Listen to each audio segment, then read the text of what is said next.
everybody, it's Rebecca here at Y Mermaids, and welcome back to Top 5 Wednesday. Top 5 Wednesday was created by Lainey at Ginger Reads Lainey, and you can find links to her channel and the Goodreads group down below, so check them out, or check out my Top 5 Wednesday playlist right here. So, anyway, moving on. Today's Top 5 Wednesday topic is our top 5 favorite books that were part of required reading. So it could be any book that you had to read for school, whether it's like middle school, elementary school, high school, college, university, whatever. Now, I was a nerd in high school. I loved English class. Obviously, it's why I have a booktube channel and I teach English. So I read all of the books that were required for required reading, because that's what I do. And I'm sure there are other books that I had to read, but I don't remember what I was required to read in school and then which ones I just read because I was a nerd and like my sister was reading them and I was like, oh, I want to read that too, even though I'm 3 years younger than you are. Anyway, so let's just get into it because I don't even know what I'm saying anymore. In no particular order, but we'll just start with this one, is Animal Farm by George Orwell. I read this one in the 9th grade. I remember that. And I really liked it, and then now I teach it, actually, when I teach English, which has been a while, but I teach it to 12th graders, and we, like, turn the room into Animal Farm. It's great. Animal Farm is basically the Russian Revolution, but with animals. It's really great. I love it. It's short, it's fast, and if you have to study the Russian Revolution, then I recommend reading Animal Farm. Plus, it's cool, because it's animals talking, and pigs, and stuff.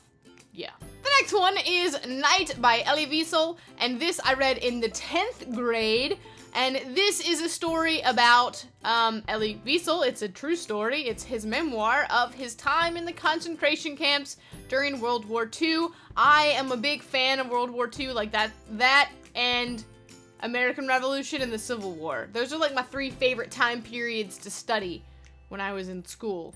I don't know why. I was really intrigued by this whole concept. So anyway, I really liked Night. It's harrowing and depressing and super sad and like bleak, but it's really good. The next one is The Great Gatsby by F. Scott Fitzgerald. I actually didn't have to read this one until college, surprisingly. But I fell in love with it when I read it, and it's amazing. Next up is The Adventures of Huckleberry Finn by Mark Twain. I read this one, I think it was summer reading before 11th grade, which in my county is American Lit, and I really loved it when I read it. It's basically the story of Huck Finn and this guy Jim, who is an African American, and like they run away down the river, and it's really great, and if you haven't read it, you should definitely do it. And lastly, this is the top one, and there's no order, but this is number 1. And this one I read in the 9th grade, and it's To Kill a Mockingbird by Harper. If you didn't guess that I was going to say this one, then what is wrong with you? Have you not been watching my channel? Just kidding, I love you all. But I do love this book. I've read it multiple times since the 9th grade when I read it. I think it was also summer reading that year, and I think that everybody should read it, regardless of where you're from, but all Americans should definitely read it, and I talk about this more in the top "you haven't read that" tag, which is up here.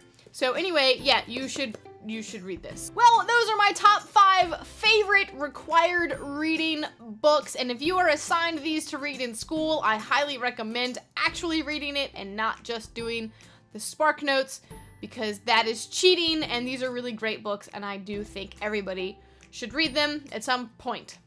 Yes. Anyway, let me know down in the comments below your favorite book that was required reading for you in school, and that's it for me today. I'll see you next time.